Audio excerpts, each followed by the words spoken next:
কর্মচারী ম্যাম, তাহলে আমাদের হচ্ছে পদ্মা সেতুর বাজেট আছে 20,000 কোটি টাকা। তাহলে এটা কি হবে? আরে কি বলছো না, 20,000 কোটি থেকে 40,000 কোটি বানায় দাও। আমার লন্ডনে বাড়ি করতে হবে, বুঝতে হবে, আমার ফান্ডে টাকা জমাতে হবে। বাহ বাহ, সাধারণ জনগণ,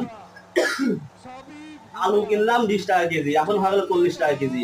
কিভাবে চলবো? বিশেষ ক্যাডার হয়ে একটা সাইন করলে পাই 10 লাখ টাকা। আমরা রিক্সা চালক, কি করব? মাসে 20,000 টাকা ইনকাম করি, 20,000 টাকা, 10,000 টাকায় ঘর ভাড়া, সাল ভালের খরচ আছে, পড়াশোনা করাতে হয়। এত টাকা আমরা কই পাবো? প্রধানমন্ত্রী, উন্নয়ন উন্নয়ন উন্নয়ন।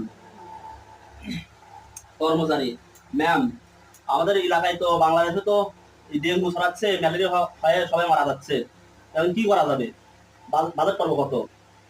100 কোটি টাকা করে দাও।